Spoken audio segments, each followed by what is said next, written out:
Nah, contohnya begini, misalnya saya seperti ngomong ini. Saya ngomong ini kan berdasarkan rilis.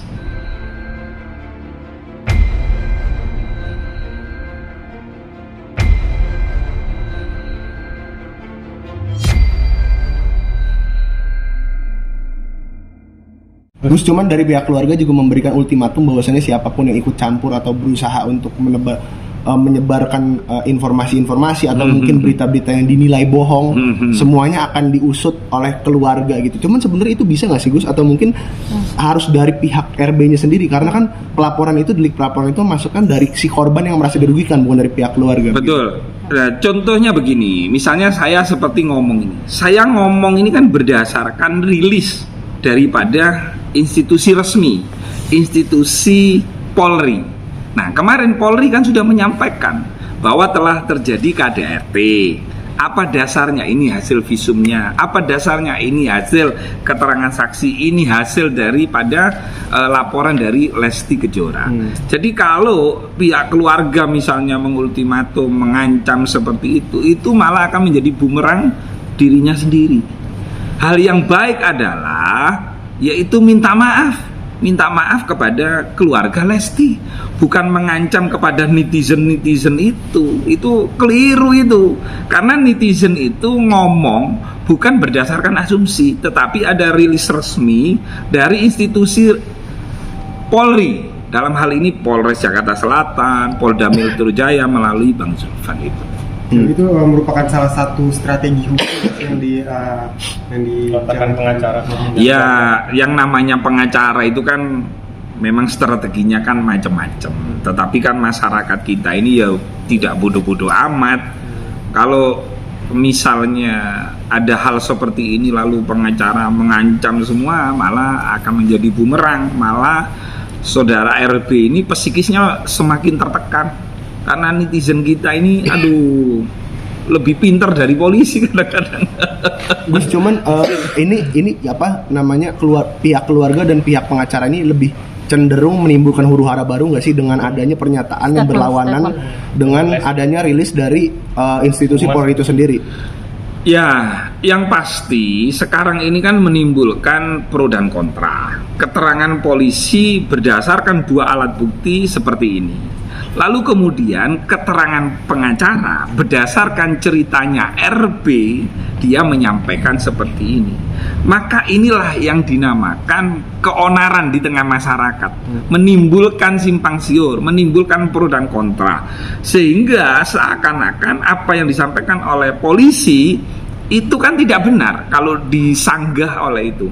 Tapi alhamdulillah polisi kita bersabar, tetap menunggu janji kehadiran saudara RB. Nah, kita dukung terus, kita push terus ini teman-teman polisi untuk bekerja sesuai real, ya, sesuai prosedural. Perkara pengacara mau ngomong apa, nanti dibuktikan di hukum. Gitu lah. Tapi kalau menurut sebagai yang mengerti agama juga, sebagai seorang suami yang sudah melakukan KDRT atau apalagi berkali-kali kan di keterangan dari Humas dan juga pernyataan Lesti di surat itu kan, seperti apa sih Gus? Harusnya gimana minta maaf ke seorang istri? Nggak harus ibaratnya pernyataan yang ibaratnya menolak dari pihak keluarga pengacara. Betul. Seharusnya gimana dari agama? Jadi begini ya, karena ini sudah menjadi perhatian publik, maka saran saya, saudara RB ini muncul dan minta maaf. Minta maaf itu adalah kewajiban ketika kita telah melakukan kesalahan. Kalaupun kita merasa tidak bersalah, tapi dalam rangka untuk mengayomi, melindungi istri misalnya, jangan karena ini diproses hukum, lalu kemudian ada kebencian baru terhadap istrinya yang melaporkan. Itu keliru. Tidak begitu. Suami yang baik adalah ar-rijalu qawwamuna 'alan nisa. Jadi kita sebagai suami ini kan harus mengayomi, melindungi. Ketika terjadi prahara seperti ini, maka yang paling baik dilakukan adalah minta maaf. Karena ini sudah menjadi huru-hara di tengah publik, maka minta maafnya tidak cukup kepada istri, tapi juga kepada publik.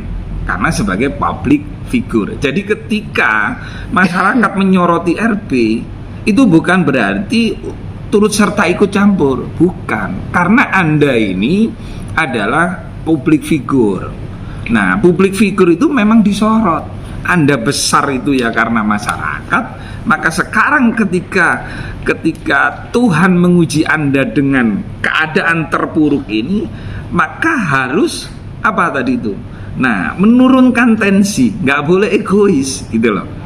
Nah, seorang istri kenapa sih kok melaporkan ke proses hukum? Ini kalau tidak keterlaluan paling ngambek. Ayo, jenengan punya istri, kalau istri jenengan cemburu atau apa, misalnya tidak ada kekerasan yang luar biasa, pasti dia paling ngambek, ya nggak makan, terus kemudian pulang ke rumah orang tua, minggat lah kasarannya, kan seperti itu. Tapi ketika ini sudah sampai ke jalur hukum, maka masyarakat menilai bahwa ini sudah ada benih-benih yang lama mungkin yang tidak bisa diselesaikan kecuali kalau nggak jalur hukum. Gus, tapi sedangkan sang istri sekarang sudah berangkat umroh sendiri, nenangin diri. Ini gimana Gus? Minta maafnya gimana? Terus tapi ya, ini betul. Gimana? Nah, kan sekarang ini kan di era digital kan. Di era digital, kalau dulu mungkin kita harus telepon pasangan kita ini kan ke wartel, ya nggak bisa video call.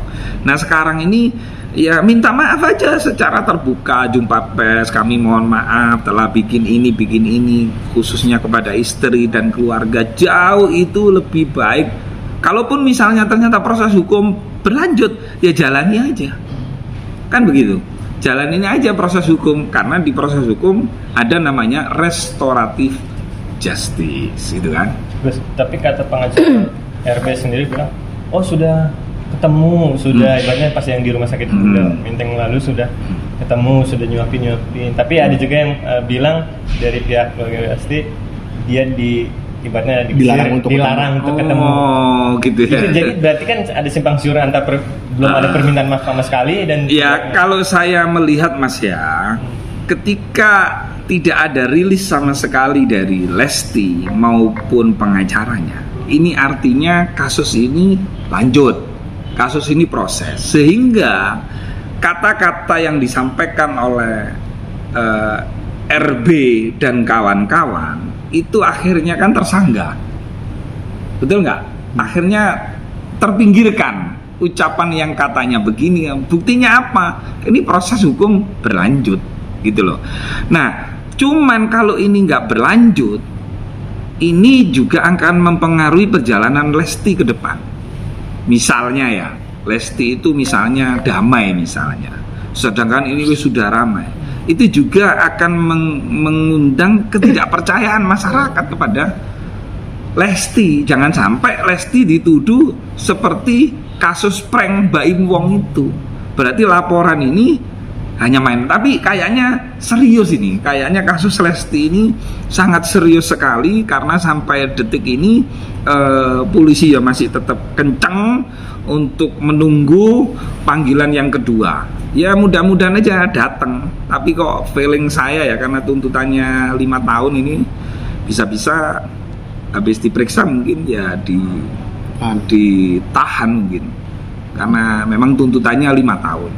Maka dari itu kooperatiflah, minta maaflah kepada istri terutama dan keluarga, sampaikan ke publik, karena apa? RB ini sebagai public figure, artis itu besar ya, karena netizen, karena teman-teman wartawan, karena masyarakat gitu. Ya kalau nggak ada teman-teman wartawan, mana mungkin artis bisa besar. Gus mulai. Gus kan kata harus minta maaf ya Gus. Sedangkan netizen itu kan enak ya Indonesia ya minta maaf, udah kok bikin conference pers gitu kan, udah di situ selesai, enak banget Indonesia hukumnya kayak gitu. Nah ini Gus gimana nih Gus? Jadi begini, yang saya maksud minta maaf adalah bagian daripada introspeksi kita. Nah tapi kan di pihak RB ini kan malah bertentangan dengan keterangan polisi. Nah itu tidak baik gitu loh. Nah polisi kalau udah begitu kan malah makin kenceng gitu loh. Nah maksud saya kita dalam rangka kalau kita berbicara menatap ke depan RB yang masih muda, minta maaf lah. Satu, minta maaf kepada istri dan keluarganya. Nomor dua, minta maaf lah kepada publik. Bukan berarti kasus ini ditutup loh ya. Yang penting tugas orang yang diduga bersalah lebih baik minta maaf. Itu salah satu solusi yang terbaik ya untuk RB. Nah, perkara misalnya netizen ngomong begini, nah tapi kan proses hukum kan tetap jalan ini. Proses hukum ini kan tetap jalan, bukan berarti minta maaf terus kemudian ditutup, kemudian kasus itu selesai. Makanya tadi kan saya sudah ngomong, kalau sampai kasus ini ternyata misalnya menggunakan restoratif justice atau Lesti misalnya memaafkan, maka masyarakat akan menghitung tentang Lesti ke depan ini gitu loh. Berarti ngapain kamu itu kok bikin laporan kalau endingnya seperti ini, yang seperti yang dikhawatirkan netizen itu. Karena netizen kan ibaratnya kan wis sudah gemes, wis sudah karena perempuan ini kan nggak terima bukan karena bilarnya, tetapi siapapun laki-laki yang melakukan KDART itu adalah musuh kita bersama. Ini emak-emak, ibu-ibu yang masih muda-muda terutama yang mengalami KDRT pasti menunggu betul kasus ini gitu loh.